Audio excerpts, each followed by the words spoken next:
Welcome home to USA Global TV and Radio, a place where dreams take flight, with authentic storytelling, diverse perspectives and meaningful conversations, where global stories unite and bridges are built beyond all borders.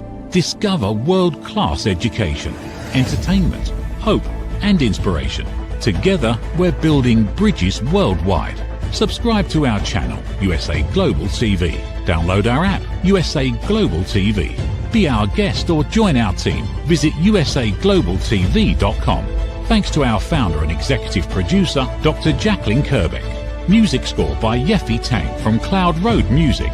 Voiceover artist Mike Porter. Creative direction by Paul Garcia. USA Global TV and Radio. Your home for global connection. All rights reserved. This video and its contents are the exclusive property of USA Global TV and Radio. Unauthorized use, duplication or redistribution in any form is strictly prohibited.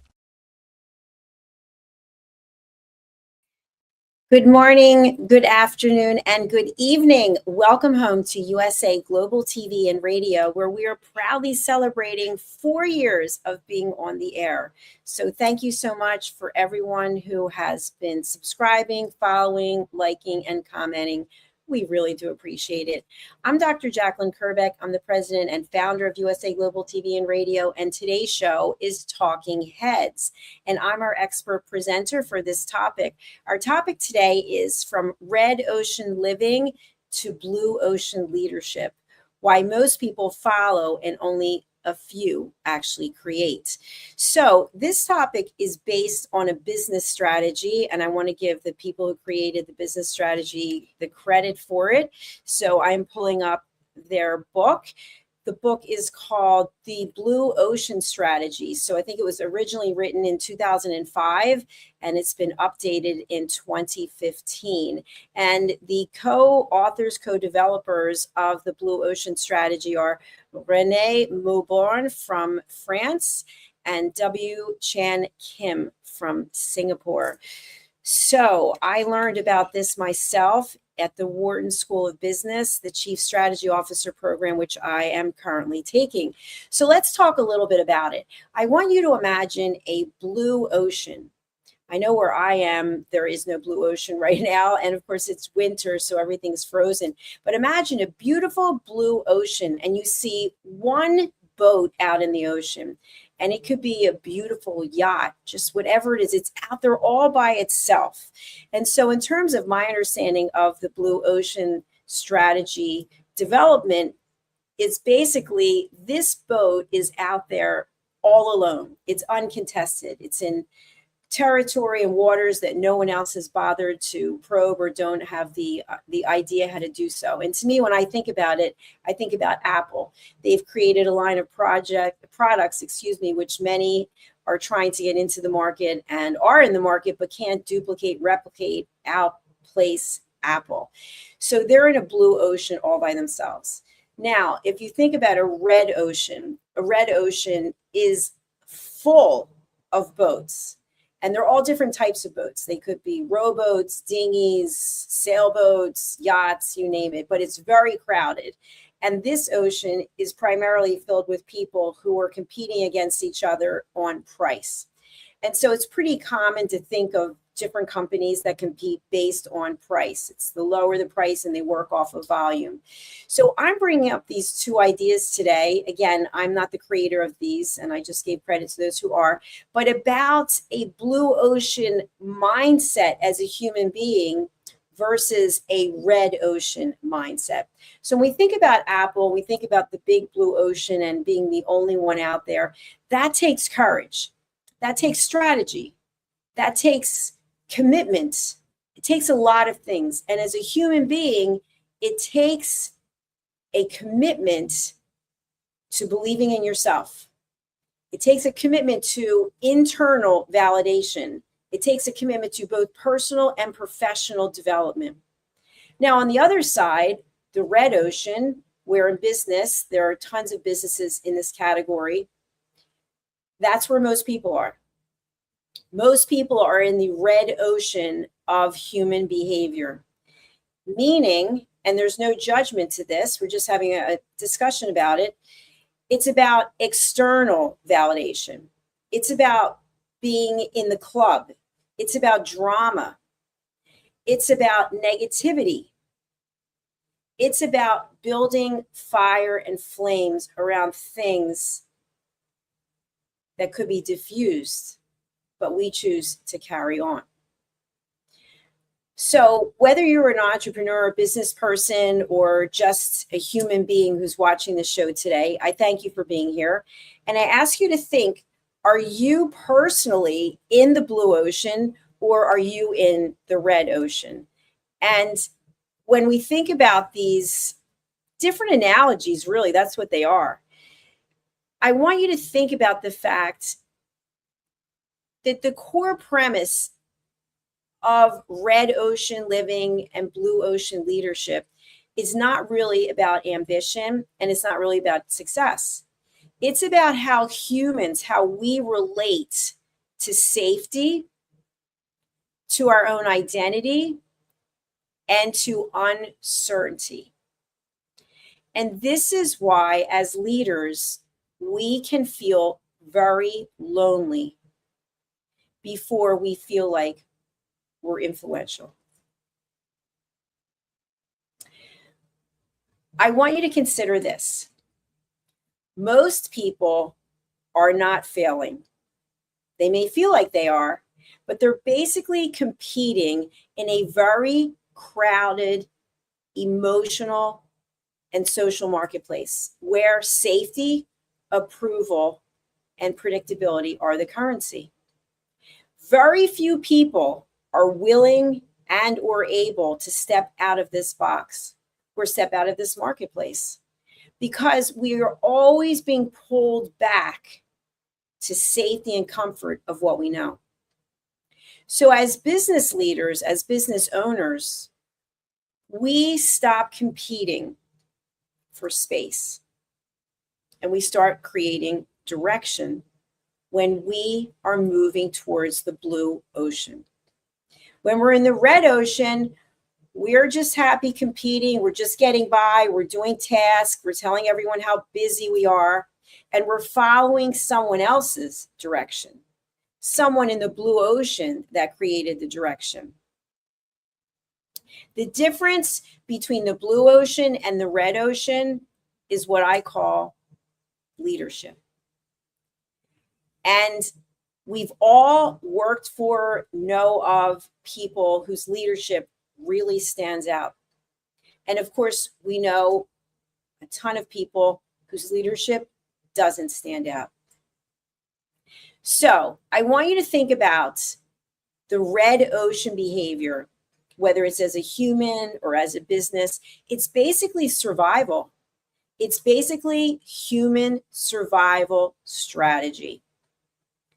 And this is not judgmental. For those of you who don't know, I wrote this book, Holy But Harmful, The Silent Sin of Judgment. So I'm not judging you, me, or anyone else. I'm just putting it out there that these are things that we can think of. So red ocean behavior, it's basically human survival strategy. Now, what happens with the red ocean behavior is it can be very adaptive. We can be looking around to see what the other people in the red ocean are doing, and we can copy them. We can say to ourselves, you know what they're doing seems to be working, so I'm going to copy them. But how long can we actually survive with this type of mentality? And this really applies to businesses. Think about businesses that come and go. Think about during the pandemic, businesses that were not able to adapt and the businesses that were. The businesses that were able to adapt were in the blue ocean. Now, that doesn't mean that they're still in the blue ocean. Why? Because circumstances change. The economy changes. The environment changes. The customer need changes. So it's difficult to remain in the blue ocean unless you continuously have a strategy adaptation. So in the Wharton School and the Chief Strategy Officer program, we were recently asked how long our business strategy was. So it used to be when I was in corporate, write a 10-year business plan, right? A 5-year business plan. And so each of us gave what our thoughts were. And so to me, in the television industry, it's 6 months because it changes so quickly. And for those of you who might be younger, you may not remember the time when we had rabbit ears on televisions and we had black and white and we had the little knob that you would turn and you might get 2 or 3 stations. And since then, it's incredible with technology, the transformation. So if I were sitting here as the owner of a television network and I told you I had a 10-year strategy, I would ask you to run, because how could I possibly have a 10-year strategy? I have no idea what's coming down the road. And we've been hearing a lot about AI. And then through the Warren program, we also were talking briefly about quantum physics. So there are a number of variables that impact our business and what we're doing. But what I can share with you is that if you are in the red ocean, meaning you're always looking to your competitors and trying to one-up them, even as human beings, you don't have your own identity. You don't have your own platform. You're trying to one-up the people in your life. It's not going to get you very far, because it's very easy for your competitor to then have a new strategy. So I'd like us to consider whether we are leaders in our home or leaders of our business.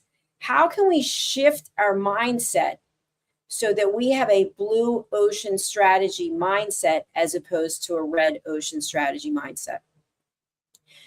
This is where my 3 questions come into play. And so for those of you who have seen me before on Talking Heads or some of my other programs, I have 3 questions that I ask myself before I speak, before I text, before I email, before I post on social media. 1, is it kind? 2, is it necessary? And 3, is it true? If it's not kind, necessary, and or true, I do not say it, I do not post it. Because what we put out there always comes back to us. I have seen people posting negative things on social media, and the first thing that comes to mind, just because I'm a human being, it's not a judgment, is, oh, that's a negative person. That is a person coming from a place of fear. Now, I don't know this specifically because I don't know the person, but that is my immediate reaction. So when we come from a place of fear, in my opinion, we are in the red ocean, just like everybody else. But when we come from a place of love, we are in the blue ocean. We are about peace. We are about differentiating ourselves as human beings. And as leaders, we can differentiate ourselves so that the people we lead want to follow. We can inspire others in our organization to go into the blue ocean in terms of what they're doing for our organization. Or we can instill fear and keep people back. We can run our organization from the top down, from a mindset of fear where people are literally panicked. They're terrified to come to work. They're terrified to quit. They don't know what to do. Or we can inspire people to grow. We can inspire people to share their feedback. We can inspire people to collaborate. When I first got into the television business, I worked at a station that is no longer in business. And I was told, because I had a radio show, that I had to make a choice. I could either have the radio show or I could work at this television station. And by the way, I paid for both. I paid for spots on both, for the radio station as well as the television station. So I thought long and hard about this, and I thought, why would someone limit me from doing what was bringing me joy? And what I realized was the person was coming from a place of fear. And so I had no judgment about that person. I gave the person grace, but I realized that was not a place that I was going to be able to grow. So I chose to leave. I chose to leave. I would still choose to leave. And today I have my own network, not just one station, but a network. And I encourage my team members to go out on as many platforms as they possibly can where they feel valued and where their content is resonating with others. Why? Because as leaders, we do not own people. We do not control people. We lift people up. We celebrate people. We show them the love as opposed to limiting them to their potential. When we come from a place of limiting beliefs, in my opinion, we are in the red ocean. And leadership in red ocean is not the place that I want to be. I always want to be in the blue ocean. And that's where I want my team to be. And that's where I want you to be. And to me, at the core of it, it comes from a place of emotional intelligence, believing in yourself, respecting yourself, and loving yourself. And as leaders, when we have these attributes, I truly believe that the people we lead feel it. They experience it. They notice the energy about it. They want to be around it. So, what are some of the things we can do now as leaders if we are in the red ocean? If we are in the red ocean where we are just competing day after day on price, what can we do? Well, we can actually look at a number of things. First of all, what is it that we're offering to our customers, to our clients? Are we offering a myriad of products? What's the return on investment for those products? Maybe we can eliminate some of them. Maybe we can put our core competency, our budget, our time into one of the products or two of the products or whatever it might be. You'd have to do your market research. But think about Apple, for example.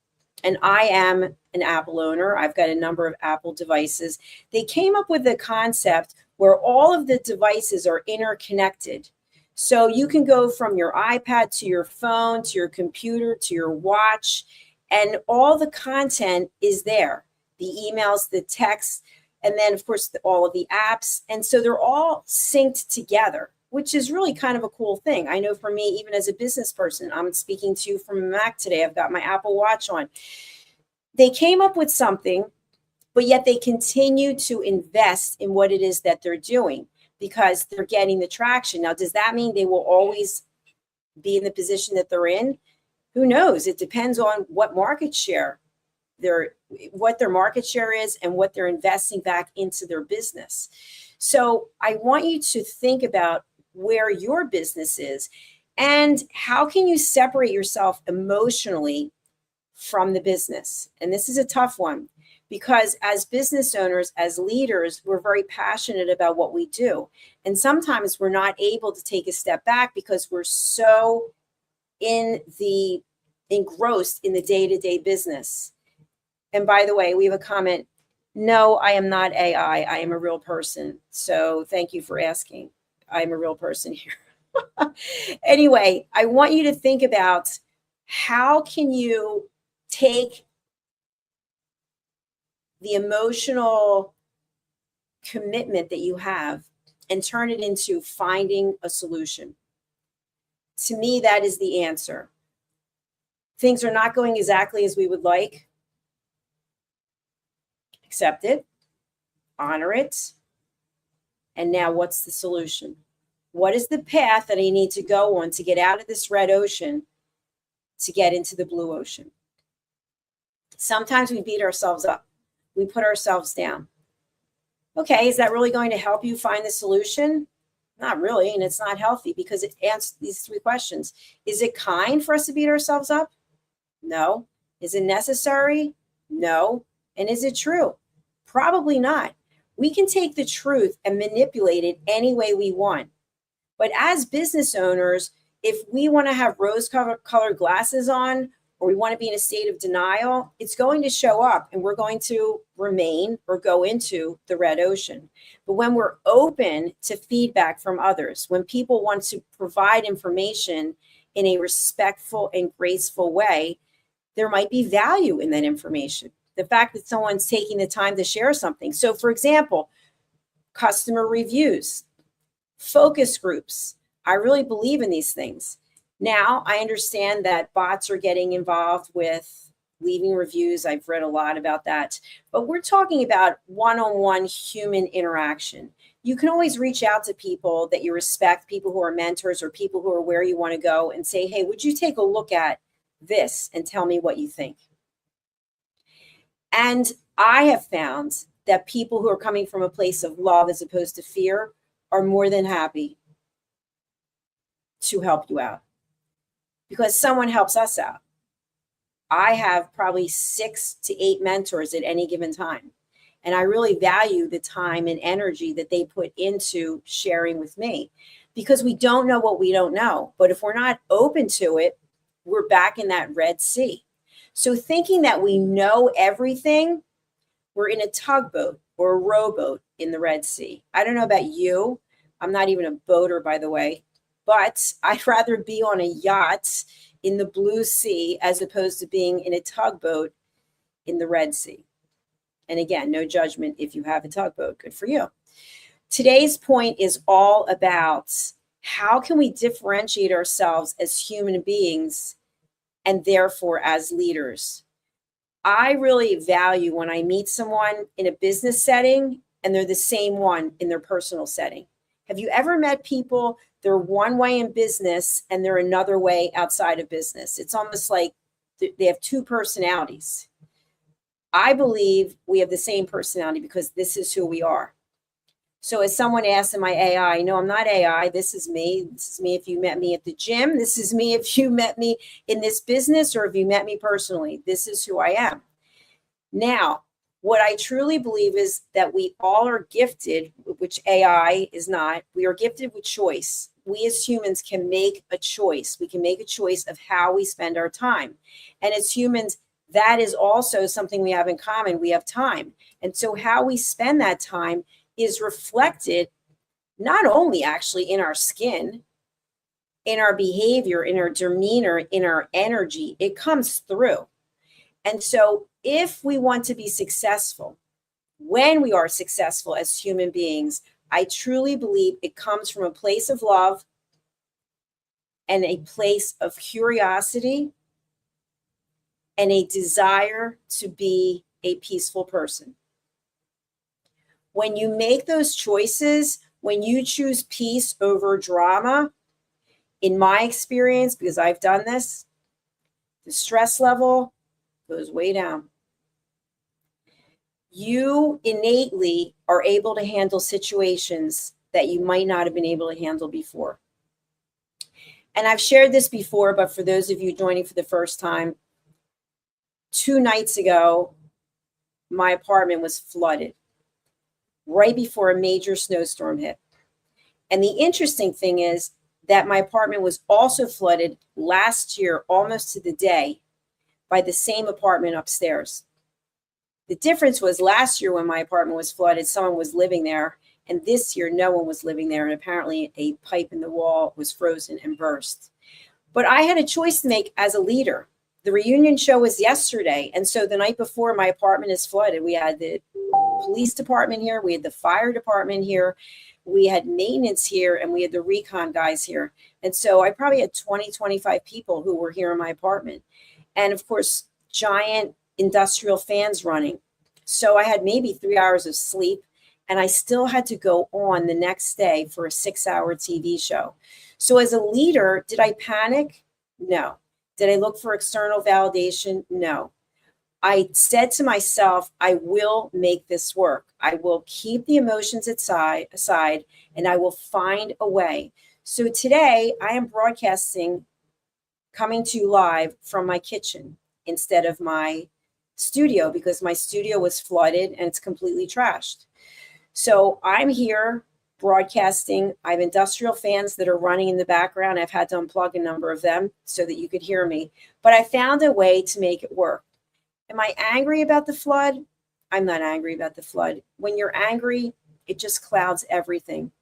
So I want you to think of some of these ideas of how you can move your business, your life, from one of drama, stress, anxiety, and being in the red ocean to one that is filled with love and peace and compassion.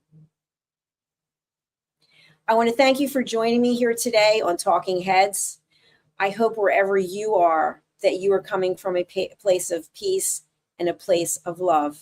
Do join me next week for my next episode of Talking Heads. And please do subscribe to our channels. I'll pull up the graphic. We have 2 YouTube channels, Dr. Jacalyn Kerbeck and USA Global TV and Radio. And I would really appreciate it if you would go and subscribe to our channels. Thank you very much.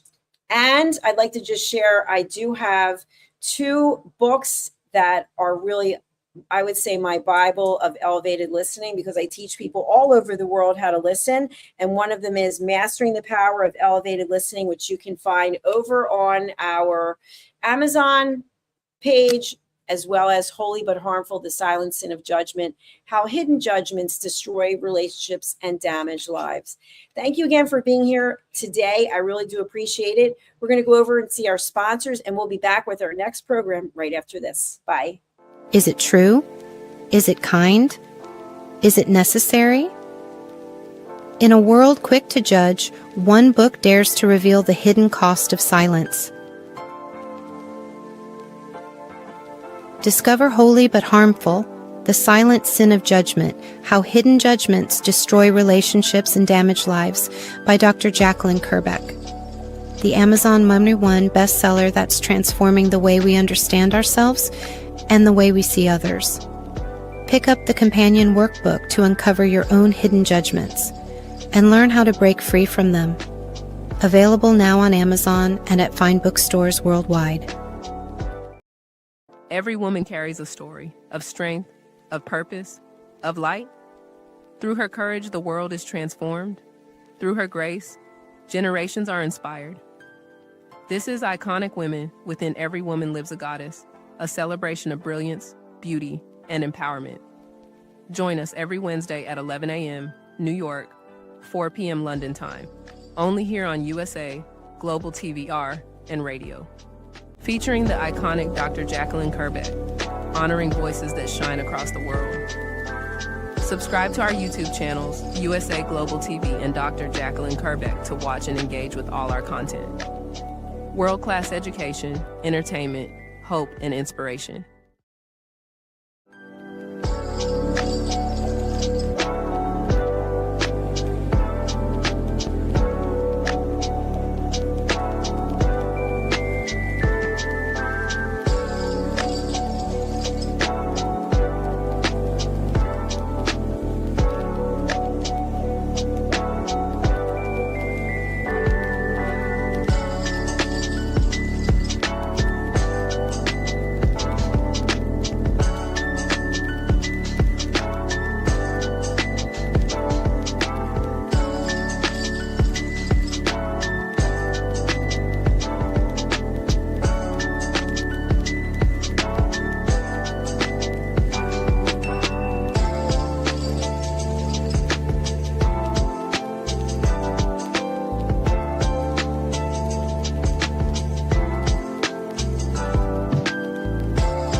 Thank you, viewers and listeners of USA Global TV and Radio, for joining us today.